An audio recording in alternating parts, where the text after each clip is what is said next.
इसलिए भाई और बहनों, आने वाले समय के लिए जब गुरुदेव भगवान पृथ्वी पर नहीं रहेंगे संत रूप में, तो उस समय भक्ति मार्ग कैसे चलेगा, आत्माएं कैसे भक्ति करेंगी, आश्रमों में धक्के खाएंगी या क्या होगा, या वर्तमान में सत्सेवकों की तरह ज्ञान को आधार बनाकर इसी प्रकार से भक्ति करेंगे।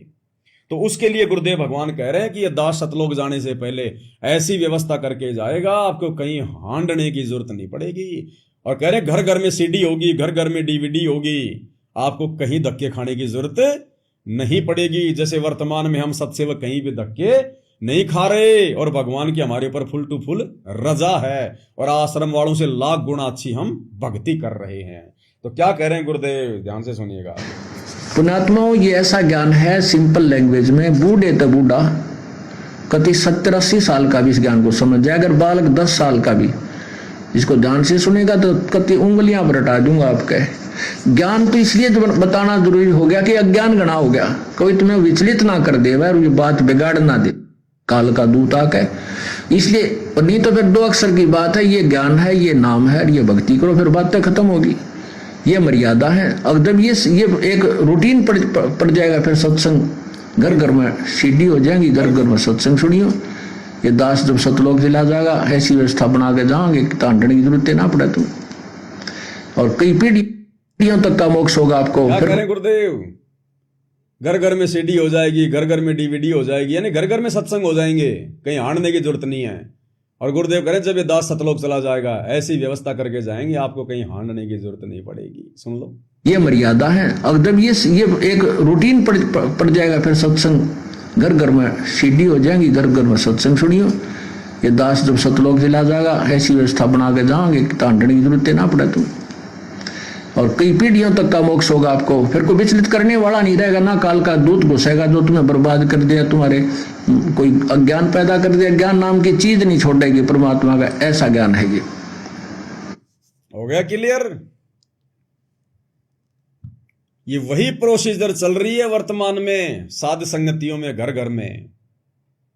हम सत्सेवक कहीं नहीं धक्के खाते, कहीं हांडने नहीं जाते, कहीं लड्डू जलेबी बर्फी के चक्कर में नहीं जाते, हम कहीं राजनेताओं की रैलियों में धक्के नहीं खाते, और हमारा गुरु हमारे पल पल साथ में, पल पल साथ में ऐसे खड़ा मिलता है भगवान। कल पे कारण कौन है, तू कर सेवा निष्काम, मन इच्छा फल देवेगा जब पड़ेगा सतगुरु से काम। घर ही हमारा आश्रम है, और गुरु ही हमारा भगवान है। और गुरुदेव ने इन हिसार जेल से आने वाले सत्संगों में भी कितनी बार हमें बिल्कुल स्पष्ट कर दिया कि घर घर को आश्रम बना दिया, घर घर को आश्रम। सत्सेवकों को देखकर, उनकी भक्ति क्रिया को देखकर परमात्मा कह रहे हैं मेरे बंदी छोड़ने घर घर को आश्रम बना दिया, घर घर को आश्रम। क्या कह रहे हैं परमात्मा? बच्चों, वो ठीक का दिन आ गए, ठीक का दिन। चारों तरफ डंका बोल गया दाता का, डंका। एक समय में 4-5 लाख बच्चे सत्संग सुन रहे। इतना बड़ा हम आश्रम बना कर भी नहीं सुना सकते थे। गुरुदेव कह रहे हैं इतना बड़ा तो हम आश्रम बनाकर भी सत्संग नहीं सुना सकते थे। 4-5 लाख बच्चे एक ही समय में यूट्यूब पर सत्संग सुन रहे हैं घर बैठे बैठे। कहते हैं इतना बड़ा तो हम आश्रम बनाकर भी नहीं सुना सकते। अरे भाई, धनाना आश्रम है तो सही। ये लोग कहते हैं उसमें 12 लाख लोग बैठ के सत्संग सुन सकते हैं, और गुरुजी तो उसको रिजेक्ट कर रहे हैं कि एक ही समय में 4-5 लाख बच्चे घर बैठे सत्संग सुन रहे हैं सोशल मीडिया पर। इतना बड़ा तो हम आश्रम बनाकर भी नहीं सुना सकते थे। इसका मतलब ये आश्रम गुरुदेव का नहीं है, गुरुदेव के आशीर्वाद से नहीं है। ये संकेत होते हैं संतों के। शब्द सैन सतगुरु की पहचान है, पावे अटल सुहागरे। अन्यथा गुरु जी की वाणी तो फिर झूठी हो जाएगी। आने वाले समय में लोग कहेंगे कि गुरु जी आप ये कैसे कह सकते हैं कि 4-5 लाख बच्चे एक जगह बैठ के सत्संग नहीं सुन सकते, इतना बड़ा तो हम आश्रम भी नहीं बना सकते। जबकि धनाना आश्रम तो उस समय गुरुजी हो गया था तैयार। जब आप ये हिसार जेल से भेज रहे थे उस समय धनाना आश्रम तो तैयार था, उसमें तो सत्संग चल रहे थे, उसमें तो 12 लाख लोग बैठ के सत्संग जो है वो सुन सकते हैं। ये कोऑर्डिनेटर चिल्लाते हैं दुनिया का सबसे बड़ा आश्रम, दुनिया का सबसे बड़ा आश्रम। तो ये परम संत है, परमात्मा है, जो वचन निकाल दिया फाइनल। क्योंकि आने वाले समय में अब आवश्यकता पड़ेगी नहीं लोगों को इकट्ठा करके सत्संग सुनाने की। क्या सत्संग सुनाएंगे गुरुदेव? जो सुनाना था सुना तो दिया, डीवीडी में भर दिया, सीडी में भर दिया, मेमोरी कार्ड में भर दिया, यूट्यूब पे है, आने वाले समय में टीवी पे लाइव चलेंगे। तो फिर सत्संग सुनने के लिए कहां जाओगे तुम? गुरुदेव हिसार जेल से बाहर आने के बाद में अब सत्संग करने वाले नहीं है। ये तो कभी कभार परमात्मा कोई दिशा निर्देश देंगे, अब भीड़ इकट्ठा नहीं करेंगे गुरुदेव। अरे मीडिया वाले क्या काम आएंगे? आश्रम के बाहर गाड़ियां खड़ी रहेंगी लाइन लगा के, गुरुजी हमें सत्संग दे दो, हमें सत्संग दे दो। ये लाइव चला करेगा। जैसे अब सारा दिन ये राजनेता बैठ के टीवी रूम में और मुर्गे की तरह डिबेट करते रहते हैं, लड़ते रहते हैं ना। ये आने वाले समय में हर टीवी चैनल पर सतगुरु रामपाल जी भगवान के सत्संग ही सत्संग चलेंगे। अब बताओ, जब घर घर में टीवी, घर घर में मोबाइल, घर घर में सत्संग, तो गुरुजी आश्रम में क्यों बुलाएंगे सत्संग सुनने के लिए? इसलिए तो परमात्मा ने पहले वाले सत्संग में जो आपको सुनाया, क्या कहा गुरुदेव ने? घर घर में डीवीडी हो जाएगी, घर घर में सत्संग हो जाएगा, और ऐसी व्यवस्था करके जाएंगे आपको कहीं हांडने की जरूरत नहीं पड़ेगी।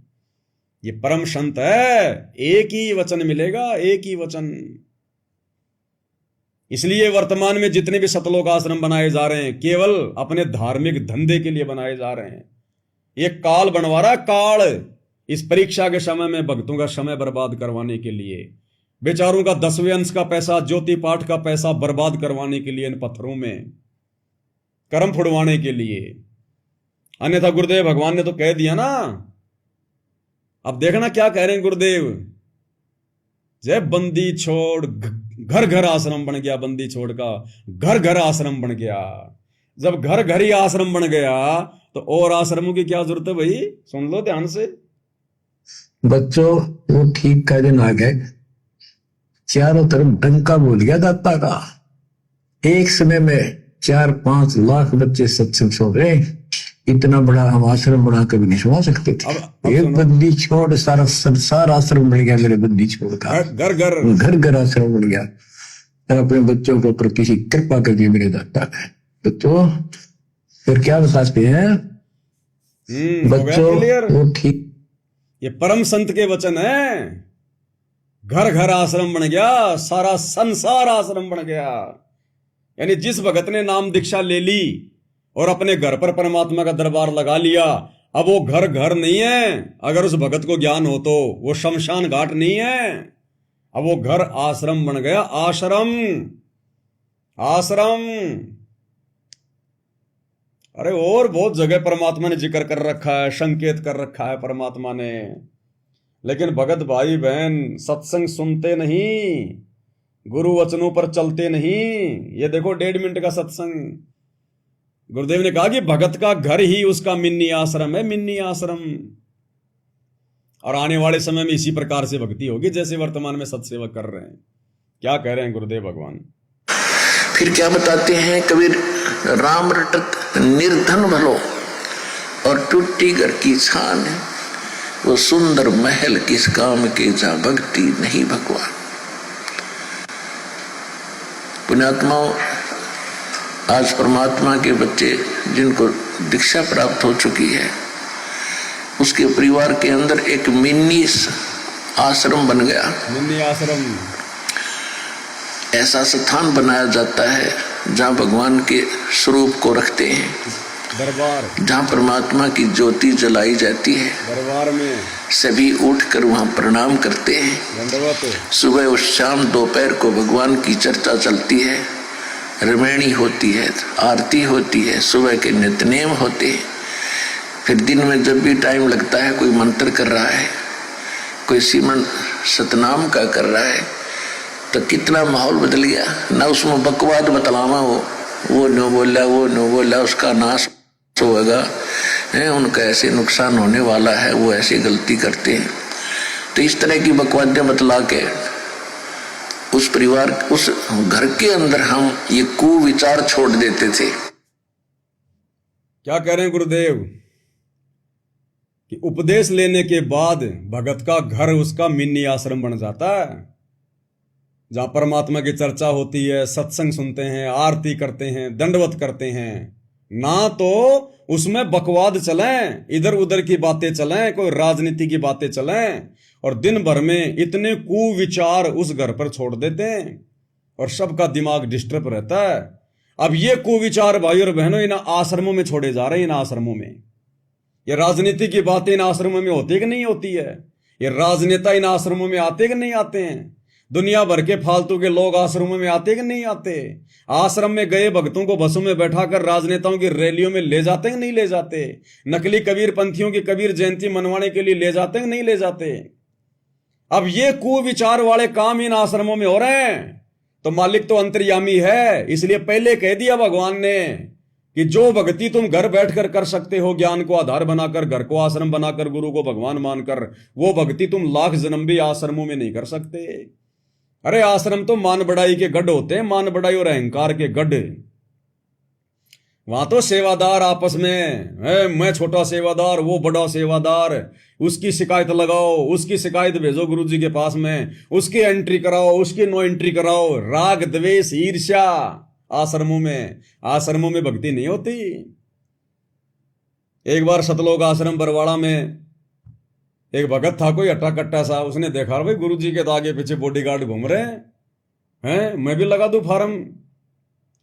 तो उस भगत ने दर्शनों के समय जब गुरुजी आशीर्वाद देने आते हैं तो उसने कहा कि गुरुजी मैं आपका बॉडीगार्ड बनना चाहता हूं। तो गुरुजी ने कहा अरे भक्ति करनी है तेने चौधरी बनना है? बोला जी भक्ति करनी है तो बोला बैठ के बोले अपने लेके माला सुमरण कर, और अगर तेरे को चौधरी बनना है, अगर तेरे को प्रभु पाकना है तो भाई तू बॉडीगार्ड के फार्म भर दे। तो ये हाल है भाई और बहनों इन आश्रमों में। ऐसे ही एक बार एक बिहार की माई थी, बेचारी बुढ़ी सी। अब भगत की तो ये इच्छा होती है कि भाई जो गुरु जी के आसपास रहते हैं, 24 घंटे घूमते फिरते हैं, ये तो बहुत अच्छे भगत होंगे, बहुत बड़े पहुंचे हुए महापुरुष होंगे, ये तो दुर्वासा की तरह। तो ऐसे दर्शनों के समय वो माई के भी मन में जिज्ञासा हुई कि गुरु जी से पूछा जाए। तो माई के पास जब गुरु जी आए आशीर्वाद देने के लिए तो माई ने कहा कि गुरु जी बोले सबसे पहले तो ये भगत पार होंगे जो आपके आसपास घूम रहे हैं, ये ले लेके बंदूक आपके बॉडीगार्ड बने हैं, दिन में 20 बार आप इनको आशीर्वाद देते हो, ये दिन में 20 बार आपको दंडवत करते हो। तो गुरुदेव ने कहा कि कहीं वही माई की बातों को सुनकर आसपास की जो है माई बहनों को कोई मन में शंका ना हो जाए। तो गुरुदेव ने कहा कि माई एक बात बता, डॉक्टर सबसे ज्यादा देखभाल कौन से मरीज की करता है? कौन से मरीज के पास में डॉक्टर रहता है? कौन से मरीज को अपने पास रखता है ज्यादा? बोला जी डॉक्टर तो उसी मरीज को ज्यादा देखेगा, उसी के आसपास रहेगा जो ज्यादा बीमार हो, आईसीयू में भर्ती हो, बचने की उम्मीद कम हो। तो गुरुदेव ने कहा कि माई ये जितने भी जो मेरे आसपास तेरे को जो मेंढक की तरह ही फुदकते हुए दिखाई दे रहे हैं ना, बॉडीगार्ड सोडीगार्ड, ये सारे के सारे आईसीयू में भर्ती हैं। ये बहुत कमजोर संस्कारों की आत्मा है ये। अगर मैं इनको अपने आसपास ना रखूं तो ये जरा भी मर्यादा में ना रहें और काल इनको कब का उठा के ले जाए। ये इतनी बिगड़ी हुई आत्मा है ये। इसलिए इनकी जान बचाने के लिए, इनमें भक्ति का अंश जो है वो प्रवेश करवाने के लिए मैं जानबूझ के इनको अपने पास में रखता हूं। माई समझ गई और गुरुदेव ने कहा कि जाके चुपचाप बैठ के अपनी माला हाथ में लेके सिमरण कर ले, इस चक्कर में ना पड़ना कौन पहले जाएगा और कौन बाद में जाएगा। तो भाई और बहनों लेना देना कुछ नहीं है, ये भक्ति है ज्ञान आधार की। अगर 1000 किलोमीटर दूर बैठे भगत को भी ज्ञान समझ में आ गया तो परमात्मा घर में उसी समय आके बैठ जाएगा शब्द रूप में, उसी समय। इन आश्रमों में गुरु को परमात्मा नहीं माना जाता, ना किसी ने माना। गुरु को मानुष माना जाता आश्रमों में, मानुष। एक बार एक दिल्ली का वकील है सुरेश, वो करोथा कांड के उनके मुकदमों को देख रहा था, भगत भी था वो। अभी आश्रम वाले और जितने भी लोग थे मैन ये बलजीत वगैरह, रामनिवास छावड़ार, गुरु जी का भाई महेंद्र और बड़े बड़े 5-7 उस भगत को हेल्प नहीं कर रहे थे, कोई मदद नहीं कर रहे थे विशेष कोई। तो गर्मी का टाइम था, बेचारा एक बार दुखी होके आश्रम में आया।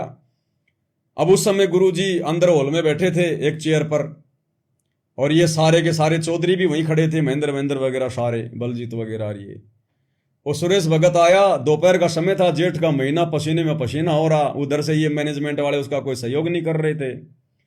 तो आते ही सबसे पहले गुरुजी को लंबा दंडोत किया, फिर वहीं गुरुजी के चरणों में बैठ गया और बोला गुरुजी, दुखी होके बोला बोला आज अच्छा मौका मिल गया।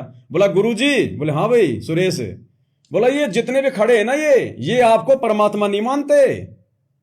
और वो तो इसलिए कह रहा था ये बात कि भाई ये लोग मेरी कोई हेल्प नहीं कर रहे, कोई मदद नहीं कर रहे, सारा काम मैं कर रहा हूं भागा दौड़ी। तो बोला गुरुजी ये जितने भी खड़े हैं ना ये आपको परमात्मा नहीं मानते।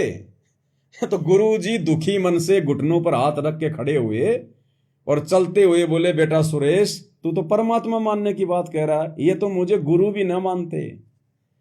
अरे परमात्मा तो बहुत दूर की बात है, ये मुझे गुरु भी नहीं मानते। भाई और बहनों, ये हाल है इन आश्रमों का, और ये हाल है इन बड़े बड़े सेवादारों का, जिनके पीछे आज आप अपनी मर्यादाएं तोड़ते फिर रहे हो राजनेताओं की रैलियों में। इसलिए परमात्मा ने बार बार सत्संगों में जिक्र किया कि जो भक्ति घर पे बैठ के हो जाएगी, ज्ञान को आधार अगर तुम जिस दिन बना लोगे ना, जिस दिन तुमने ज्ञान को आधार बना लिया और अपने गुरु में परमात्मा देखना शुरू कर दिया, फिर वो कस्तूरी वाले हिरण की तरह परमात्मा तुम्हारी गर्दन पकड़ के तुम्हारी नाभि के अंदर कर देता है कि देख बेटा यहां से आ रही हो महक, ये महक बाहर नहीं है, भगवान आश्रम में नहीं है, भगवान तो तेरे अंदर ही है, पहचान इस ज्ञान को। और जो शब्द दे दिया गुरुदेव ने, शब्द गुरु चित चला रे, एक डाल पे दो पंछी बैठे कौन गुरु कुन चेला रे, रामानंद को कहे कबीरा शब्द गुरु चित चेला रे। कि तेरे गुरु ने तेरे को जो वचन दे दिया, जो मर्यादा दे दी, जो नाम दे दिया, उसके ऊपर दृढ़ होके भक्ति कर, वही तेरा गुरु है। अन्यथा तेरा गुरु तो सदा थोड़ी रहेगा, कल को तेरा गुरु भी सतलोक जाएगा, फिर क्या करेगा, तू तो भक्ति छोड़ देगा कि मेरा गुरु तो सतलोक गया, मेरा गुरु तो धरती पर है ही नहीं, अब मेरे को कौन बचाएगा, मेरी कौन रक्षा करेगा, मैं कैसे भक्ति करूंगा। तो हमने शब्द को अपना गुरु बनाना है, सत्संगों को अपना गुरु बनाना है, मर्यादाओं को अपना गुरु बनाना है, इनको टूटने नहीं देना है। घट ही में गंगा, घट ही में जमुना, घट ही में जगदीश सतगुरु तारेंगे। इसलिए गुरुदेव भगवान कह रहे हैं कि नाम दीक्षा लेने के बाद में एक ऐसी जगह बनाई जाती है घर पर, जहां परमात्मा का दरबार होता है, ज्योत जलती है, दंडवत करते हैं, आरती करते हैं, सत्संग सुनते हैं, सुमरण करते हैं। ना तो उसमें फालतू की बकवास चले, फालतू की बातें चलें, और वो कुविचार उस घर में छोड़ देते, हम सबका दिमाग डिस्टर्ब रहता। अब ये कुविचार इन आश्रमों में छोड़े जा रहे हैं भाई और बहनों। अन्यथा गुरुजी ने तो कह दिया कि अगर ज्ञान है तो घर पे बैठ के भक्ति कर ले अपनी। अरे आश्रम में भी जाएंगे, लेकिन कब? जब हमारा गुरु आश्रम में होगा और जब हमें वहां जाने का आदेश होगा तब जाएंगे। अब क्या लेके हम वहां पर? अब क्या वहां पर टिंडे लेने जाएंगे हम वहां पर? ये जाने वाले वहां से मर्यादा तोड़ तोड़ के आ रहे हैं, तो हमें क्या मिलेगा वहां पर? अगर तुम आश्रमों में जाओगे, वहां पे ये लोग अपनी मनमानी करेंगे। लो जी, रात को सब 400 बसें आ गई हरियाणा रोडवेज की, अब आपको कहेंगे चल भाई पवन दास बैठ इस गाड़ी में, और तेरे साथ जयपुर से जितने भगत आए सबको बैठा, चलो चलो सिरसा चलेंगे, वहां पर कबीर जयंती है और मुख्यमंत्री जी आ रहे हैं। अब पवन दास उस गाड़ी में बैठ गया तो मर गया, क्योंकि मर्यादा टूटी, और नहीं बैठा तो फिर वो कोऑर्डिनेटर तोड़ देंगे, फिर वो आश्रम वाले तोड़ के रख देंगे देई। तो भाई दोनों तरफ से मरना है वहां, तो उधर कूदे तो कुआ, पीछे कूदे तो खाई, तो क्या करेंगे वहां जाकर? इसलिए इन आश्रमों की ना तो वर्तमान में कोई आवश्यकता थी, ना भगवान ने एक से ज्यादा कहीं आश्रम बनाए। हमारा आश्रम हमारा घर है, अगर आपको ज्ञान समझ में आ गया तो। नहीं तो भाई फिर उस कस्तूरी वाले हिरण की तरह पूरी जिंदगी तुम धक्के खाते रहोगे फिर। इसलिए गुरुदेव क्या कह रहे हैं, दोबारा ध्यान से सुन लो शुरू से। फिर क्या बताते हैं कबीर, राम रटत निर्धन भलो और टूटी घर की छान है, वो सुंदर महल किस काम के जहां भक्ति नहीं भगवान। पुण्यात्माओं, आज परमात्मा के बच्चे जिनको दीक्षा प्राप्त हो चुकी है, उसके परिवार के अंदर एक मिनी आश्रम बन गया। ऐसा स्थान बनाया जाता है जहां भगवान के स्वरूप को रखते हैं, जहां परमात्मा की ज्योति जलाई जाती है। सभी उठकर वहां प्रणाम करते हैं। सुबह और शाम दोपहर को भगवान की चर्चा चलती है, रमैणी होती है, आरती होती है, सुबह के नित्यनेम होते हैं। फिर दिन में जब भी टाइम लगता है, कोई मंत्र कर रहा है, कोई सतनाम का कर रहा है तो कितना माहौल बदल गया ना। उसमें बकवाद बतलावा वो न बोला उसका नाश होगा है, उनका ऐसे नुकसान होने वाला है, वो ऐसे गलती करते हैं। तो इस तरह की बकवादें बतला के उस परिवार उस घर के अंदर हम ये कुविचार छोड़ देते थे। फिर वो कुविचार हमारे मस्तिष्क में टकराते रहते थे, हमें डिस्टर्ब रखते थे। अब बताओ ये कुविचार वर्तमान में कहाँ छोड़े जा रहे हैं? इन आश्रमों में दुनिया भर की भीड़ आ रही है, ना कोई साध संगति, ना कोई ज्ञान चर्चा, ना कोई परमात्मा का सत्संग कोई ढंग से सुनता। वहां कोई खा रहा है, कोई सेल्फी ले रहा है, कोई लेट रहा है, कोई बसों में बैठ के रैलियों में जा रहा है, कोई क्या कर रहा है, कोई कबड्डी खेल रहा है वहां पर। और वही फिर विचार आपस में टकरा टुकरो के सबके दिमाग इनके डिस्टर्ब है, फिर किसी को भी सद्बुद्धि नहीं आ रही। यह हाल है इन आश्रमों का। शांति नहीं होने देते हैं। और जब परमात्मा की महिमा और अमृतवाणी जब स्टार्ट होती है तो कुविचार ऊपर चले जाते हैं और सुविचार उस घर में धीरे धीरे स्थापित होने लग जाते हैं। फिर घर में शांति शुरू हो जाती है। ये तो बताओ, ये माहौल तो सत्सेवकों का है। सत्सेवकों का या तो अपनी सेवा करेंगे या परमात्मा का सुमरण करेंगे। दिन में कितनी बार गुरु जी को भोग लगेगा, विधिवत आरती करेंगे और मालिक की चर्चा चलेगी, अगर चलेगी तो, नहीं तो मुंह हमारा बंद ही रहेगा, अपना ध्यान परमात्मा के चरणों में रहेगा या सत्संग सुनते रहेंगे। पाठ की वाणियां 24 घंटे धीरे धीरे पाठ की वाणियां चलती रहती हैं। और अब तो ऐसा हो गया है, अगर पाठ की वाणियां ना चलें तो हमारे को नींद ही नहीं आती है। जैसे माँ अपने छोटे बच्चे को लोरी सुनाती है ना, कोई कथाएं सुनाती है और उसको यूं करती रहती है, अपने गोद में लेकर वो सो जाता है। अगर वो माँ उसको हिलाना बंद कर दे, लोरी सुनाना बंद कर दे तो बच्चा फिर जाग जाता है। तो हम सत्सेवकों घरों में जब से भगवान की पाठ की वाणियां चल रही हैं, पूज्य गुरुदेव भगवान के मुखारविंद से, अगर वाणियां नहीं चलती है तो हमारे को नींद भी नहीं आती। ऐसा लगता है जैसे कुछ सूना सूना सा हो गया। तो बताओ फिर भगवान कहां है, परमात्मा कहां है? ये भक्ति ऐसे चलेगी आने वाले समय में। ये परमात्मा रिहर्सल करके देख रहे हैं, चेक कर रहे हैं। हिसार जेल में बैठकर कहते हैं ना गुरुदेव कि बच्चों, हिसार जेल में बैठ के मैं देख रहा हूं तुम्हारी रहनी करनी, कि मेरे सतलोक जाने के बाद में इस मार्ग को तुम कैसे चलाओगे जी। उसमें जब जब भूल पड़े उस पुस्तक में लिखा हुआ ना कि वर्तमान में मैं जेल में बैठ के तुम्हारी रहनी करनी देख रहा हूं कि मेरे सतलोक जाने के बाद मिशन को कैसे चलाओगे। तो परमात्मा यही तो चेक कर रहा है कि मेरे मिशन को चलाने के योग्य कौन बन रहे हैं और इसको बर्बादी की तरफ ले जाने वाले कौन है। तो ये आश्रम वाले तो नित दिन बर्बादी की तरफ लेके जा रहे हैं, बर्बादी की तरफ है। तो आने वाले समय में भाई और बहनों, सेवादार भी चेंज होंगे, मैनेजमेंट भी चेंज होगा, पूरा सिस्टम चेंज होगा परमात्मा का। बहुत मौका दे दिया परमात्मा ने इनको, बहुत मौका दे दिया मालिक ने, लेकिन ये लोग अपनी हरकतों से बाज नहीं आए। परमात्मा कहते हैं, काल को जीव कहीं नहीं माने और कोट सुने जो ज्ञाना, और जैसे लाख अग्नि में पिंगले और बिछुड़ते काट समाना। जैसे सर्प चंदन लिपटाई, तन भया शीतल पर विष नहीं जाई। तो कुछ नहीं बदला इन लोगों का, कुछ भी। कोटि वर्ष करो संगत संतों की, पत्थर का जल में क्या बीज है। एक चंदन बन में रंग ला दे, बाट बिसंबी ना सीज है। तो ये तो पत्थर की तरह है, पत्थर की तरह। गुरुदेव कहते हैं, पानी में किसी भी चीज को डालोगी वो निर्मल हो जाएगी, मुलायम हो जाएगी। लेकिन एक पत्थर ऐसी वस्तु है, अगर उसको आप लाख वर्ष भी अगर उसको आप उसमें डाल के रखो और बाहर निकालो और दूसरे उस पत्थर के साथ में रगड़ो तो चिंगारी निकलेगी।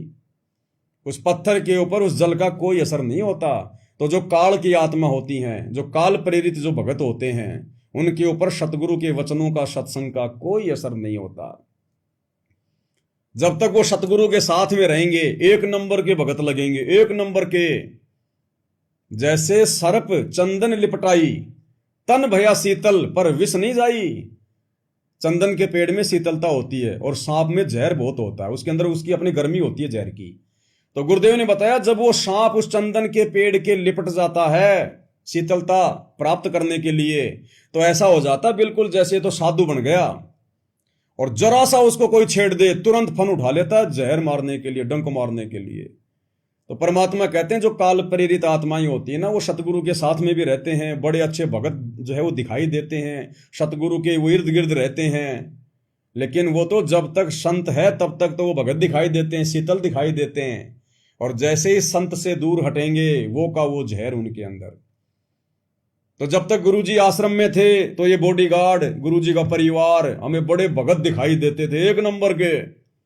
और जैसे ही गुरुजी ने इन लोगों को बरवाला कांड के बाद अपने से दूर किया तो देख लो इन्होंने अपना असली रंग रूप दिखाना शुरू कर दिया। इन्होंने साबित कर दिया कि देख लो हम क्या हैं, हम काल के हैं, काल के। और सारे काम इन्होंने काल वाले किए हैं, राजनीति करना, स्टेडियम बनाना, गुंडों की सीबीआई जांच, जाटों का आरक्षण, अयोध्या में भंडारा, जाटों की धर्मशाला है, परशुराम की जयंती, नेताओं की रैलियां, नकली कबीर पंथियों की जयंतियां, गैंगस्टरों की सीबीआई जांच, दुनिया भर के आडंबर किए इन्होंने, दुनिया भर के जिनका भक्ति मार्ग में कोई लेन देन ही नहीं है। तो भाई और बहनों, परमात्मा के वचन झूठे नहीं हो सकते जो गुरुदेव ने बता दिए, लेकिन संत डायरेक्ट इशारा ना करके और संकेतों में बताता है, संकेतों में। और संकेत जो समझेगा वही तो ज्ञान पर दृढ़ होकर आगे बढ़ेगा। और ये संकेत समझने की दया केवल सत्सेवकों पर हुई है।